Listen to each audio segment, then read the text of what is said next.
The important thing is to remember that there's an invitation that is sent. There's free will is the fulcrum upon which the seesaw of God's will and God's entering on our behalf and our entering on our own behalf functions and pivots. So the more humanity does to right the wrongs of its past, to balance and cleanse its karma and its consciousness, and to move into love and integrity, the less the earth and the universe has to do for us. The less humans do, individually and collectively, the more people resist, refuse, continue to remain selfish and greedy and corrupt and dishonest, the more the earth will do for us. So once again, it all comes back to the self. That not only humanity, and I like to stay away from humanity because that just gets everyone off the hook. Oh, humanity, it's coming. It's all it and out there. There's just you. You're the only person on the planet, and you have to think it's all up to me. So the more you, as an individual, change and move into more love in all areas of your life, the less will happen on the earth, even as of today. No matter what has been prophesied and what's already slated to happen, there's still the power to change in every single moment. And we have the ability, each individual, to mitigate, which means lessen, reduce, how much of that earth shift into this fifth dimensional vibration of unconditional love, how much the earth and the universe have to physically do to achieve that, to coerce surrender of individuals, surrender to love and to cleanse. Because as we purify our consciousness and our bodies and our ways of being, that also creates the cleansing of the planet. So even that karmic aspect of cleansing gets reduced. Because think about it. Right now, we're still, like Cro-Magnons, using oil and gas, which are long outdated and long overdue and have been for decades and decades. We haven't needed fossil fuels. And for many, many decades, alternative energy sources have been there, fully proven, fully tested, fully developed, and fully successful, and have been refused by the greed mongers who keep those systems in place and out of place. So this is a great example of purification within and without. Let's just suppose the individuals who have the power to decide which fossil fuels we use or which energy sources we use have spiritual awakenings and recognize this is ridiculous. Forget the 3 trillion gallons that are still left in the earth. This is wrong. This is killing the planet, everything in it and upon it and everyone. It's wrong. It's been wrong for a long time. We were ignorant when we started. We made the best of it, but now we all know better. So it's time to move on. So as one's consciousness opens and moves into a higher consciousness of love, of wisdom, of understanding, that ripples out into one's actions and choices. So therefore, the moving off of the fossil fuel standard would happen decades earlier through individual, simply again, I go back to the individual, through individuals awakening. Imagine it takes one CEO on an oil company to have an awakening, which then affects that entire company, which now affects hundreds of billions of dollars and trillions of gallons of crude. Think about that. That's one. So the whole power of one we've seen and understood from Jesus, from Gandhi, from Moses, from Mother Teresa, from Nelson Mandela, from Martin Luther King. This whole power of one is not just about holy men or saints or sages or pioneers or champions of causes. It's talking about every human being. Every single one of us has that same power and can affect change on the planet at the same level as that list I just named.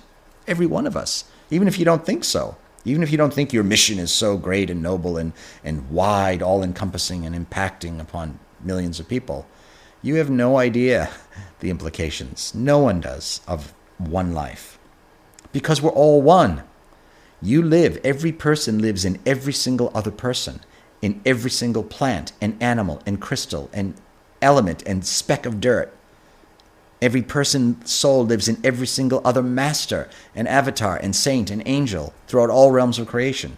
So you make one spark of a change in your consciousness, that ripples out through the whole planet, through the whole cosmos, and lifts the vibration of the entire cosmos.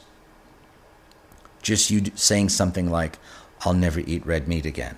I will never smoke cigarettes again. I will never take recreational drugs again. I'll never swear or curse again. That simple statement by just some, I'll put quote unquote, common person on the street who doesn't have the big noble mission. Of course, everyone's mission is noble. I'm using vernacular here. Something so seemingly tiny as that lifts the frequency, the light vibration of the planet in a realm I can't even describe. It's like the birth of a star, the amount of light that brings throughout the entire cosmos.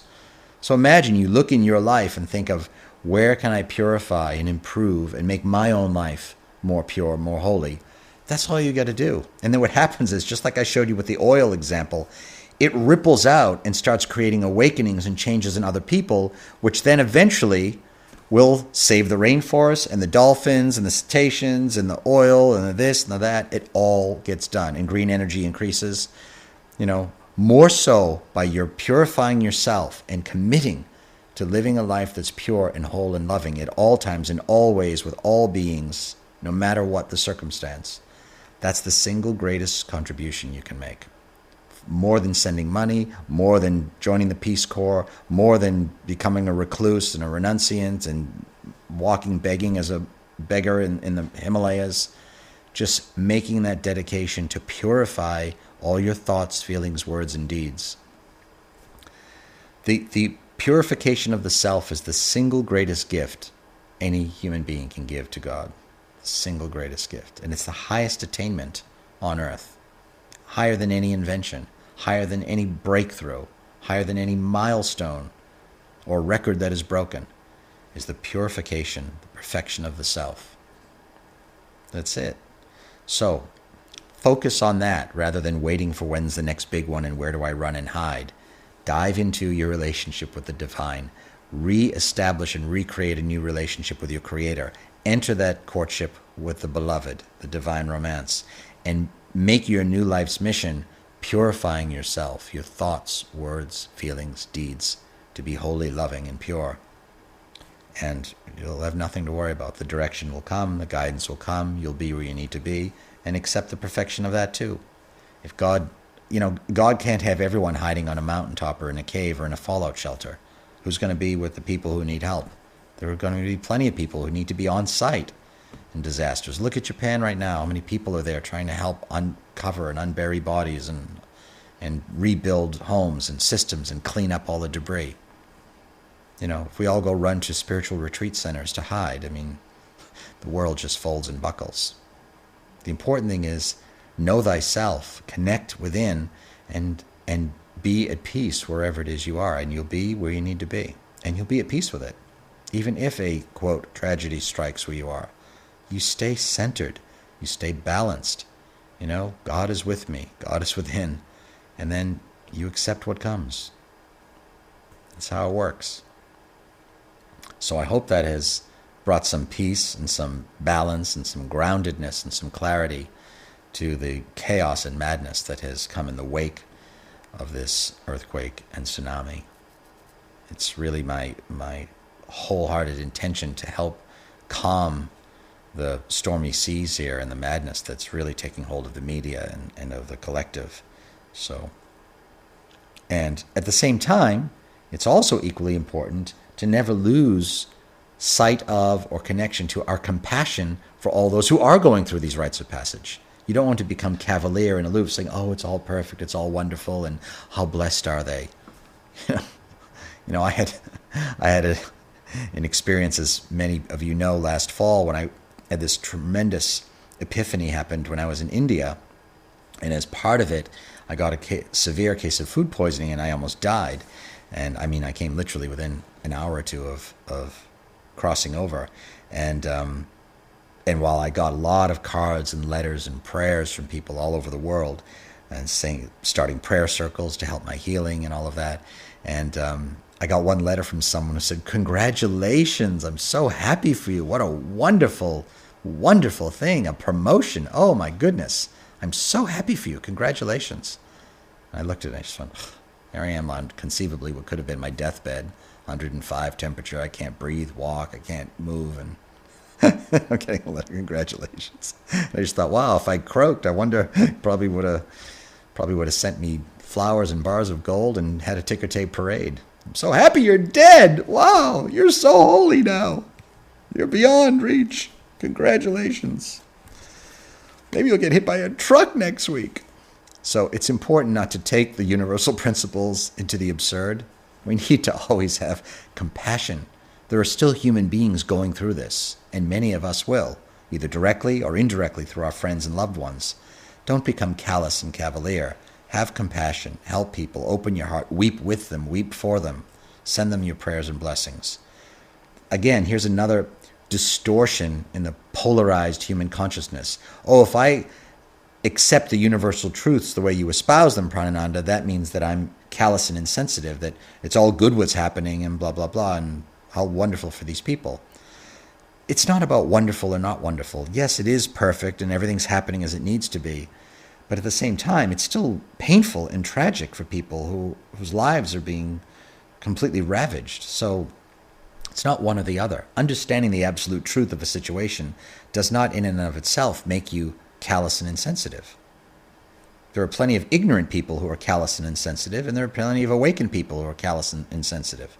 They're separate subjects. Have compassion, have empathy, have understanding, and let your heart really break and weep for people who are having these rites of passage while knowing of the perfection of it, and that, yes, it's delivering messages and gifts and invitations for growth and expansion, which may or may not be heard, received, adhered, or put into effect. But that's between the individuals and God. So there's always that need for loving compassion. Please don't ever lose sight of that, nor ever misquote me and think that I'm so happy that people's houses are being swept into the sea. I'm not happy about that. I'm happy that love's regaining dominion on this planet. I'm very happy about that. Very happy about the demise of greed and corruption and pollution and poverty and competition and enmity and hatred and prejudice and jealousy and envy and all of that. Very happy about that.